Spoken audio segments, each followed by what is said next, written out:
La preservación de la cultura cubana en Miami es un tema complejo que abarca tanto la evolución natural en un nuevo entorno como la preocupación por la pérdida de ciertas tradiciones. Las nuevas generaciones de cubanos en Miami están creando una identidad híbrida, mezclando elementos tradicionales como la música, la gastronomía y las festividades con influencias del entorno estadounidense y otras culturas presentes en la ciudad. En las artes y los medios, esta fusión se traduce en una creatividad renovada que reinterpreta símbolos y tradiciones cubanas para adaptarlas a los gustos y dinámicas actuales. Algunos señalan que ciertas prácticas y costumbres tradicionales pueden verse relegadas debido al multiculturalismo y la integración en una sociedad con múltiples referentes. Asimismo, el idioma y la forma de contar historias están cambiando, lo que podría distanciar la identidad cubana de su tradición oral y escrita clásica. Sin embargo, más que una desaparición, la cultura cubana en Miami está experimentando una transformación. Aunque algunas costumbres pierden vigencia en su forma original, surgen nuevas expresiones que mantienen viva su esencia. El reto es equilibrar la preservación de las raíces con la adaptación al contexto contemporáneo. A diferencia de comunidades como la judía, la cubana en Miami no ha logrado mantener una estructura sólida de preservación cultural. Mientras los judíos cuentan con sinagogas, escuelas y centros comunitarios que refuerzan su identidad, los cubanos han dependido más de la transmisión familiar y el entorno inmediato, lo que se diluye con el tiempo. Además, la integración acelerada ha llevado a muchos a dejar de lado tradiciones y costumbres para encajar en la sociedad estadounidense, creando una generación que no es ni completamente cubana ni totalmente estadounidense. A esto se suma la falta de un mito de continuidad, mientras otras comunidades del exilio mantienen la esperanza del regreso. El exilio cubano se ha prolongado tanto que las nuevas generaciones han perdido un vínculo real con Cuba. Figuras como Otaola han construido su discurso sobre una identidad cubana fuerte y tradicional, apelando a los valores y la nostalgia del exilio histórico. Sin embargo, si las nuevas generaciones se desconectan de esa identidad, su mensaje puede perder impacto con el tiempo.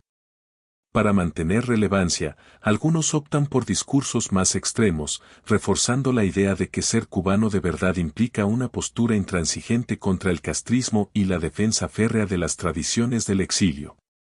Esta comercialización de la identidad cubana convierte la nostalgia y el resentimiento político en un espectáculo mediático. Si la identidad cubana en Miami sigue diluyéndose, el discurso tradicionalista y combativo de estos influencers podría volverse irrelevante para las nuevas generaciones, quedando dirigido solo a un público envejecido y desconectado de las dinámicas actuales del exilio.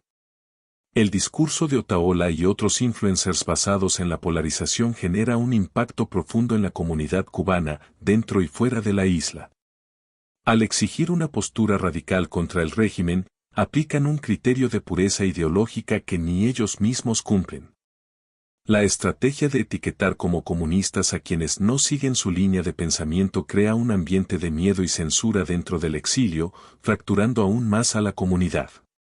Una de sus tácticas más agresivas es la persecución contra artistas cubanos que no se posicionan como ellos exigen, promoviendo la censura y el hostigamiento en redes.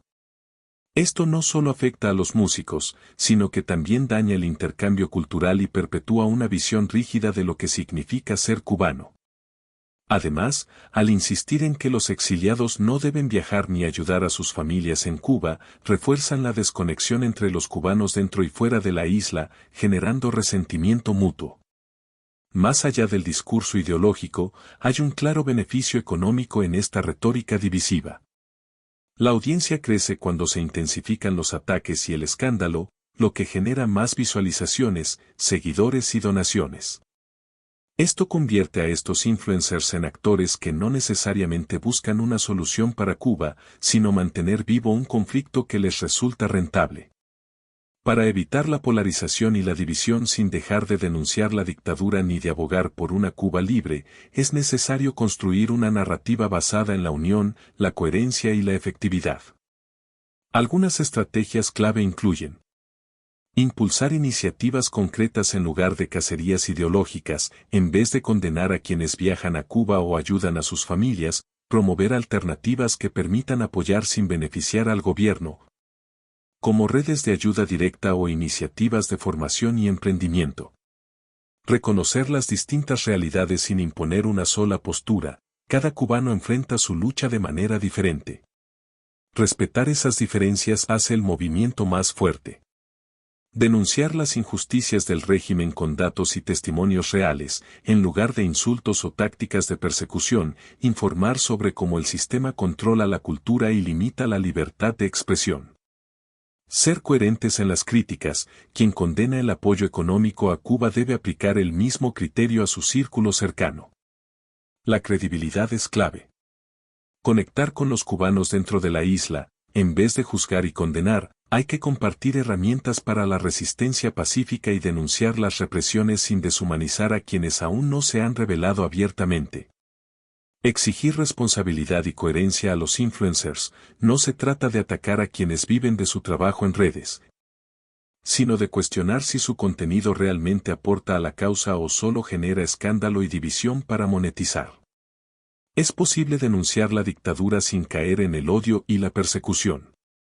La clave está en centrarse en soluciones, unir en vez de dividir y actuar con coherencia. Cuba necesita un exilio fuerte, pero también inteligente y estratégico.